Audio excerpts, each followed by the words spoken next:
ಎಲ್ಲರಿಗೂ ನಮಸ್ಕಾರ. Welcome to my channel. ಇವತ್ತಿನ ವಿಡಿಯೋದಲ್ಲಿ ಈಗ ಹಸಿ ಅವರೆಕಾಯಿ ಸೀಸನ್ ಆಗಿರೋದ್ರಿಂದ ನಾವು ಹಸಿ ಅವರೆಕಾಳಲ್ಲಿ ಯಾವ್ಯಾವ ರೆಸಿಪಿನ ಮಾಡ್ಕೊಂಡು ತಿನ್ಬೋದು, ಆ ಥರದ ಎಲ್ಲ ರೆಸಿಪಿನೂ ಸಹ ಟ್ರೈ ಮಾಡ್ಬೋದು. ಹಾಗೆಯೇ ನಾನಿವತ್ತು ನಿಮಗೆ ಹಸಿ ಅವರೆಕಾಳಿನ ಜೊತೆಗೆ ಸಿಹಿ ಕುಂಬಳಕಾಯಿನ ಬಳಸ್ಕೊಂಡು ಹಳ್ಳಿ ಶೈಲಿಯಲ್ಲಿ ಕುಂಬಳಕಾಯಿ ಮತ್ತು ಅವರೆಕಾಳಿನ ಬಸ್ಸಾರು ಯಾವ ರೀತಿಯಾಗಿ ಮಾಡೋದು ಅಂತ ತಿಳಿಸ್ಕೊಡ್ತೀನಿ. ಇದು ಬಿಸಿ ಬಿಸಿ ಅನ್ನ, ಮುದ್ದೆ ಎಲ್ಲದಕ್ಕೂ ಸಹ ತುಂಬ ಟೇಸ್ಟಿಯಾಗಿರುತ್ತೆ. ನೋಡಿ, ಇಲ್ಲಿ ನಾನು ಅರ್ಧ ಕೆಜಿ ಆಗೋಷ್ಟು ಸಿಹಿ ಕುಂಬಳಕಾಯಿನ ಈ ರೀತಿಯಾಗಿ ಸ್ಲೈಸಸ್ ಆಗಿ ಕಟ್ ಮಾಡ್ಕೊಂಡಿದ್ದೀನಿ. ಒಳಗಡೆ ಇರುವಂಥ ತಿರುಳು ಹಾಗೆಯೇ ಬೀಜನೆಲ್ಲ ತೆಗೆದುಬಿಟ್ಟು ನಾನು ಈ ರೀತಿ ಮೀಡಿಯಮ್ ಸೈಜಲ್ಲಿ ಕಟ್ ಮಾಡ್ಕೊಂಡಿದ್ದೀನಿ. ಹಾಗೆಯೇ ಈ ಕಪ್ಪಲ್ಲಿ 1 ಕಪ್ಪು ಹಸಿ ಅವರೆಕಾಳನ್ನು ನೀಟಾಗಿ ಕ್ಲೀನ್ ಮಾಡಿಕೊಂಡು ತಗೊಂಡಿದ್ದೀನಿ. ನೋಡಿ, ಇಲ್ಲಿ ನಾನು ಸ್ಟವ್ ಮೇಲೆ ಒಂದು 2 ಲೀಟ್ರ್ ಆಗೋಷ್ಟು ನೀರನ್ನು ಕುದಿಯೋದಕ್ಕೆ ಇಟ್ಟಿದ್ದೀನಿ. ನೀರು ಕುದಿಯೋದಕ್ಕೆ ಸ್ಟಾರ್ಟ್ ಆದಮೇಲೆ ನಾವು ತಗೊಂಡಿರುವಂಥ ಹಸಿ ಅವರೆಕಾಳನ್ನು ಇದಕ್ಕೆ ಹಾಕ್ಕೊಳ್ಬೇಕು. ಹಾಗೆಯೇ ಇದಕ್ಕೆ 1 ಟೊಮೆಟೊ ಹಣ್ಣನ್ನು ಸಹ ಹಾಕ್ಕೊಳ್ತಾ ಇದ್ದೀನಿ. ಈಗ ಅವರೆಕಾಳು ಮತ್ತು ಟೊಮೆಟೊ ಬೇಯೋದಕ್ಕೆ ಬೇಕಾಗುವಷ್ಟು ಉಪ್ಪನ್ನು ಹಾಕ್ಕೊಳ್ತಾ ಇದ್ದೀನಿ. ನಾನಿಲ್ಲಿ ಕಲ್ಲುಪ್ಪು ಹಾಕ್ಕೊಳ್ತಾ ಇದ್ದೀನಿ. ನೀವು ಬೇಕಿದ್ದರೆ, ಗೊತ್ತಾಗಿಲ್ಲ ಕಲ್ಲುಪ್ಪು ಅಂದರೆ ಪುಡಿ ಉಪ್ಪನ್ನು ಹಾಕ್ಕೊಂಡು ಬೇಯಿಸ್ಕೊಳ್ಳಿ. ಈಗ ನಾವು 70% ಅವರೆಕಾಳನ್ನು ಬೇಯಿಸ್ಕೊಳ್ಬೇಕಾಗುತ್ತೆ. ನಾನಿಲ್ಲಿ ಕುಕ್ಕರ್ ಲಿಡ್ನ ಕ್ಲೋಸ್ ಮಾಡಿ ವಿಜಿಲ್ ಬರ್ಸ್ತಾ ಇಲ್ಲ, ಹಾಗೆಯೇ ಓಪನ್ ಆಗಿ ಮಾಡ್ಕೊಳ್ತಾ ಇದ್ದೀನಿ, ಬೇಯಿಸ್ಕೊಳ್ತಾ ಇದ್ದೀನಿ.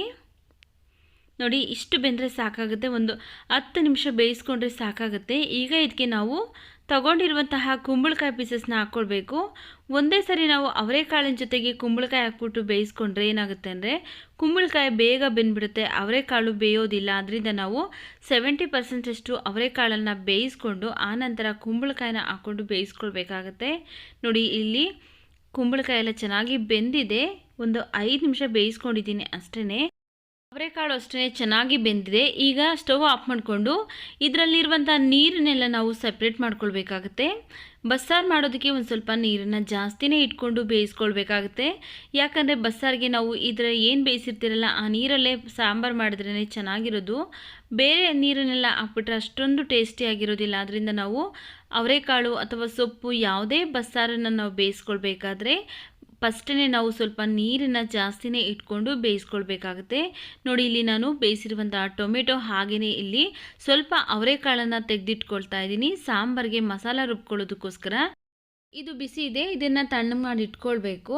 ಇದನ್ನು ಸೈಡ್ಗಿಟ್ಟು ಇವಾಗ ನಾವು ಇದು ಪಲ್ಯ ಮಾಡೋದಕ್ಕೆ ಪಾತ್ರೆಯಲ್ಲಿರುವಂತಹ ನೀರು ಚೆಲ್ಲಬಾರ್ದು, ನಾವು ಸಾಂಬಾರಿಗೆ ಯೂಸ್ ಮಾಡ್ಕೊಳ್ಬೇಕು. ಅದರಿಂದ ನಾನು ಇವಿಷ್ಟನ್ನು ಈಗ ಸೈಡ್ಗಿಟ್ಟು ಈ ಅವರೆಕಾಳು ಮತ್ತು ಈ ಬೇಯಿಸಿರುವಂಥ ಟೊಮೆಟೊ ತಣ್ಣಗಾಗೋಷ್ಟರಲ್ಲಿ ಈರುಳ್ಳಿ ಬೆಳ್ಳುಳ್ಳಿ ಫ್ರೈ ಮಾಡ್ಕೊಳ್ಳೋಣ. ಸ್ಟವ್ ಮೇಲೆ ಒಂದು ಬಾಣಲಿ ಬಿಸಿಗಿಟ್ಟು ಅದಕ್ಕೆ ನಾನು ಒಂದು ಅರ್ಧ ಸ್ಪೂನ್ ಆಗೋಷ್ಟು ಎಣ್ಣೆ ಹಾಕ್ಕೊಂಡಿದ್ದೀನಿ. ಎಣ್ಣೆ ಚೆನ್ನಾಗಿ ಬಿಸಿ ಆದಮೇಲೆ 1 ಗಡ್ಡೆ ಬೆಳ್ಳುಳ್ಳಿನ ಸಿಪ್ಪೆ ತೆಗೆದು ಹಾಕ್ಕೊಳ್ತಾ ಇದ್ದೀನಿ. ಹಾಗೆಯೇ 1 ಗಡ್ಡೆ ಈರುಳ್ಳಿನೂ ಸಹ ಸಣ್ಣದಾಗಿ ಕಟ್ ಮಾಡಿ ಹಾಕ್ಕೊಂಡು ಇವೆರಡನ್ನೂ ನಾವು ಈಗ ಎಣ್ಣೆಯಲ್ಲೇ ಚೆನ್ನಾಗಿ ಫ್ರೈ ಮಾಡ್ಕೊಳ್ಬೇಕು. ನೋಡಿ, ಈ ರೀತಿಯಾಗಿ ಎಣ್ಣೆಯಲ್ಲಿ ಚೆನ್ನಾಗಿ ಫ್ರೈ ಮಾಡ್ಕೊಂಡ್ಮೇಲೆ ಈ ಸ್ಟವ್ ಆಫ್ ಮಾಡಿಕೊಂಡು ಫ್ರೈ ಮಾಡಿ ಇಟ್ಕೊಂಡಿರುವಂಥ ಈರುಳ್ಳಿ ಬೆಳ್ಳುಳ್ಳಿನ ಒಂದು ಮಿಕ್ಸಿ ಜಾರ್ಗೆ ಹಾಕ್ಕೊಳ್ತಾ ಇದ್ದೀನಿ.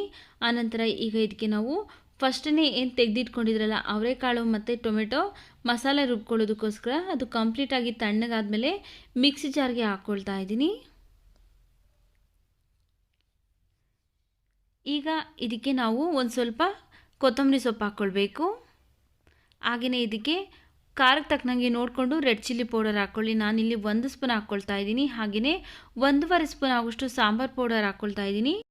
ನಾನು ಇದನ್ನು ಮನೆಯಲ್ಲೇ ಮಾಡಿರುವಂಥ ಸಾಂಬಾರು ಪೌಡರ್ ಯೂಸ್ ಮಾಡ್ತಾ ಇದ್ದೀನಿ. ನಿಮಗೇನಾದರೂ ಸಾಂಬಾರು ಪೌಡರ್ ಲಿಂಕ್ ಬೇಕು ಅಂದರೆ ಡಿಸ್ಕ್ರಿಪ್ಷನ್ನಲ್ಲಿ ಕೊಟ್ಟಿರ್ತೀನಿ, ಪ್ಲೀಸ್ ಒಂದ್ಸರಿ ಚೆಕ್ ಮಾಡ್ಕೊಳ್ಳಿ. ಹಾಗೆಯೇ ಇದಕ್ಕೆ ಒಂದು ನಲ್ಲಿಕಾಯಿ ಗಾತ್ರದಷ್ಟು ಹುಣಸೆಹಣ್ಣನ್ನು ಹಾಕ್ಕೊಳ್ತಾ ಇದ್ದೀನಿ. ಹಾಗೆಯೇ ಒಂದು 3 ಸ್ಪೂನ್ ಆಗೋಷ್ಟು ಹಸಿ ಕೊಬ್ಬರಿ ಹಾಕ್ಕೊಳ್ತಾ ಇದ್ದೀನಿ. ಈಗ ಇದಕ್ಕೆ ಅವರೆಕಾಳು ಮತ್ತು ಕುಂಬಳಕಾಯಿ ಬೇಯಿಸಿದ್ರಲ್ಲ ಆ ನೀರನ್ನು ಸೇರಿಸ್ತಾ ಇದ್ದೀನಿ. ಎಷ್ಟು ಬೇಕೋ ಅಷ್ಟು ನೀರನ್ನು ಹಾಕ್ಕೊಂಡು ನುಣ್ಣಗೆ ಗ್ರೈಂಡ್ ಮಾಡ್ಕೊಳ್ಬೇಕು. ನೋಡಿ, ಈ ರೀತಿಯಾಗಿ ನುಣ್ಣಗೆ ಗ್ರೈಂಡ್ ಮಾಡ್ಕೊಂಡಿದ್ದೀನಿ. ಸಾಂಬಾರಿಗೆ ಮಸಾಲ ರೆಡಿ ಆಗಿದೆ. ಫಸ್ಟೇ ಏನು ಅವರೆಕಾಳು ಮತ್ತು ಕುಂಬಳಕಾಯಿ ಬೇಯಿಸ್ಕೊಂಡಿದ್ರಲ್ಲ ಅದೇ ಕುಕ್ಕರ್ಗೆ ಹಾಕ್ಕೊಳ್ತಾ ಇದ್ದೀನಿ. ಆನಂತರ ಮಿಕ್ಸಿ ಜಾರ್ಗೆ ನಾವು ಫಸ್ಟೇ ಬೇಯಿಸ್ಕೊಂಡಿರುವಂಥ ಅವರೆಕಾಳು ಮತ್ತು ಕುಂಬಳಕಾಯಿ ಬೇಯಿಸ್ಕೊಂಡಿದ್ರಲ್ಲ ಅದೇ ನೀರನ್ನು ಹಾಕ್ಬಿಟ್ಟು ಮಿಕ್ಸಿ ಜಾರನ್ನ ತೊಳೆದ್ಬಿಟ್ಟು ಇದಕ್ಕೆ ಹಾಕ್ಕೊಳ್ತಾ ಇದ್ದೀನಿ. ಉಳಿದಿರುವಂತಹ ನೀರನ್ನು ಸಹ ಇದಕ್ಕೆ ಹಾಕ್ಕೊಳ್ತಾ ಇದ್ದೀನಿ. ನೋಡ್ಕೊಳ್ಳಿ, ನಿಮಗೆ ಸಾಂಬಾರು ಕನ್ಸಿಸ್ಟೆನ್ಸಿ ನೋಡಿಕೊಂಡು ನೀವು ನೀರನ್ನು ಸೇರಿಸ್ಕೊಂಡು ಅಡ್ಜಸ್ಟ್ ಮಾಡ್ಕೊಳ್ಬೇಕಾಗತ್ತೆ. ನಾವು ಯಾವುದೇ ಕಾರಣಕ್ಕೂ ಬೇರೆ ನೀರನ್ನು ಹಾಕ್ಬಿಟ್ರೆ ಅಷ್ಟೊಂದು ಟೇಸ್ಟಿಯಾಗಿರೋದಿಲ್ಲ. ಅದಕ್ಕೋಸ್ಕರ ನಾವು ಯಾವುದೇ ಕಾರಣಕ್ಕೂ ನೀರನ್ನು ಚೆಲ್ಲದೇನೆ ಇವಾಗ ಹಾಕ್ಕೊಂಡು ಮಿಕ್ಸ್ ಮಾಡ್ಕೊಳ್ಬೇಕಾಗುತ್ತೆ. ನೋಡಿ ಇಲ್ಲಿ ನಾನು ಈ ಕನ್ಸಿಸ್ಟೆನ್ಸಿಲಿ ಸಾಂಬಾರನ್ನ ಮಾಡ್ಕೊಳ್ತಾ ಇದ್ದೀನಿ. ಈಗ ಇದನ್ನು ಸ್ಟವ್ ಮೇಲೆ ಇಟ್ಟು ಚೆನ್ನಾಗಿ ಕುದಿಸ್ಕೊಳ್ಬೇಕು. ಇದು ಕುದಿಯೋಷ್ಟರಲ್ಲಿ ನಾವು ಪಲ್ಯ ರೆಡಿ ಮಾಡ್ಕೊಳ್ಳೋಣ. ಸ್ಟವ್ ಮೇಲೆ ಈರುಳ್ಳಿ ಬೆಳ್ಳುಳ್ಳಿ ಫ್ರೈ ಮಾಡ್ಕೊಂಡಿದ್ರಲ್ಲ ಅದೇ ಬಾಣಲಿನ ಬಿಸಿಗಿಟ್ಟಿದ್ದೀನಿ. ಅದಕ್ಕೆ 1-2 ಸ್ಪೂನ್ ಆಗೋಷ್ಟು ಎಣ್ಣೆ, ಸ್ವಲ್ಪ ಸಾಸಿವೆ, ಸ್ವಲ್ಪ ಕರಿಬೇವಿನ ಸೊಪ್ಪು ಹಾಕ್ಕೊಂಡಿದ್ದೀನಿ. ಸಾಸಿವೆ ಮತ್ತು ಕರಿಬೇವಿನ ಸೊಪ್ಪೆಲ್ಲ ಚೆನ್ನಾಗಿ ಫ್ರೈ ಆದಮೇಲೆ ಈಗ ಇದಕ್ಕೆ 2 ಈರುಳ್ಳಿನ ಸಣ್ಣದಾಗಿ ಕಟ್ ಮಾಡಿ ಹಾಕ್ಕೊಳ್ತಾ ಇದ್ದೀನಿ. ಹಾಗೆಯೇ 2 ಒಣಮೆಣಸಿನಕಾಯನ್ನು ಸಹ ಕಟ್ ಮಾಡಿ ಹಾಕ್ಕೊಂಡು ಫ್ರೈ ಮಾಡ್ಕೊಳ್ತಾ ಇದ್ದೀನಿ.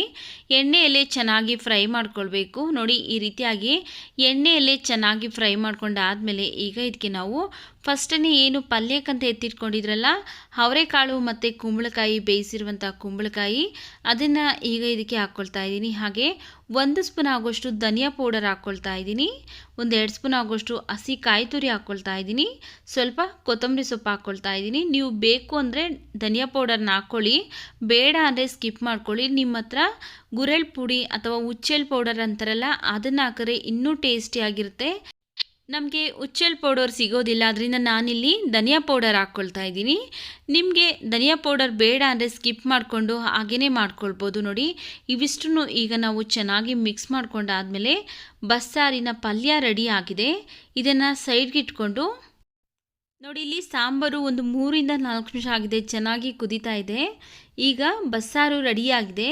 ಬನ್ನಿ ಈಗ ಸಾಂಬಾರಿಗೆ ಒಗ್ಗರಣೆ ಮಾಡ್ಕೊಳ್ಳೋಣ. ಒಂದು ಪಾತ್ರೆ ಬಿಸಿಗಿಟ್ಟೋದಕ್ಕೆ ನಾನು 1 ಸ್ಪೂನ್ ಆಗೋಷ್ಟು ಎಣ್ಣೆ ಹಾಕ್ಕೊಳ್ತಾ ಇದ್ದೀನಿ. ಎಣ್ಣೆ ಚೆನ್ನಾಗಿ ಬಿಸಿ ಆದಮೇಲೆ ಸ್ವಲ್ಪ ಸಾಸಿವೆ, ಸ್ವಲ್ಪ ಕರಿಬೇವಿನ ಸೊಪ್ಪನ್ನು ಹಾಕ್ಕೊಂಡು ಚೆನ್ನಾಗಿ ಫ್ರೈ ಮಾಡ್ಕೊಳ್ಬೇಕು. ನೋಡಿ ಈಗ ಸಾಸಿವೆ ಮತ್ತು ಕರಿಬೇವಿನ ಸೊಪ್ಪು ಹಾಕ್ಕೊಂಡ್ಮೇಲೆ ಒಗ್ಗರಣೆ ರೆಡಿ ಆಗಿದೆ. ಈಗ ನಾವು ಫಸ್ಟೇ ಮಾಡಿ ಇಟ್ಕೊಂಡಿರುವಂಥ ಸಾಂಬಾರನ್ನ ಇದಕ್ಕೆ ಹಾಕ್ಕೊಂಡು ಚೆನ್ನಾಗಿ ಮಿಕ್ಸ್ ಮಾಡ್ಕೊಳ್ಬೇಕು. ನೋಡಿ ಈಗ ಕುಂಬಳಕಾಯಿ ಅವರೆಕಾಳಿನ ಬಸ್ಸಾರು ರೆಡಿಯಾಗಿದೆ. ಒಂದ್ಸರಿ ನಾವು ಮಿಕ್ಸ್ ಮಾಡಿಕೊಂಡು ಸ್ಟವ್ ಆಫ್ ಮಾಡ್ಕೊಳ್ತೀನಿ. ನೋಡಿದ್ರಲ್ಲ ಯಾವ ರೀತಿಯಾಗಿ ತುಂಬ ಸುಲಭವಾಗಿ ಹಳ್ಳಿ ಶೈಲಿಯಲ್ಲಿ ಹಸಿ ಅವರೆಕಾಳು ಮತ್ತು ಕುಂಬಳಕಾಯಿ ಬಸ್ಸಾರು ಮಾಡೋದು ಅಂತ. ಈ ವಿಡಿಯೋ ನಿಮಗೆ ಇಷ್ಟವಾಗಿದೆ ಅನಿಸಿದ್ರೆ ವಿಡಿಯೋಗೊಂದು ಲೈಕ್ ಮಾಡಿ, ಈ ವಿಡಿಯೋವನ್ನು ನಿಮ್ಮ ಫ್ಯಾಮಿಲಿ ಫ್ರೆಂಡ್ಸ್ಗೆ ಶೇರ್ ಮಾಡಿ. ನಮ್ಮ ಚಾನಲ್ಗೆ ನೀವೇನಾದರೂ ಹೊಸದಾಗಿ ನೋಡ್ತಾ ಇದ್ದರೆ ಪ್ಲೀಸ್ ನಮ್ಮ ಚಾನಲ್ಗೆ ಸಬ್ಸ್ಕ್ರೈಬ್ ಮಾಡಿ ಸಪೋರ್ಟ್ ಮಾಡಿ ಸ್ನೇಹಿತರೆ. ಮುಂದೆ ಒಂದೊಳ್ಳೆಯ ವಿಡಿಯೋದೊಂದಿಗೆ ಭೇಟಿ ಆಗೋಣ. ಅಲ್ಲಿವರೆಗೂ ವಿಡಿಯೋ ನೋಡಿದ್ದಕ್ಕಾಗಿ ಧನ್ಯವಾದಗಳು.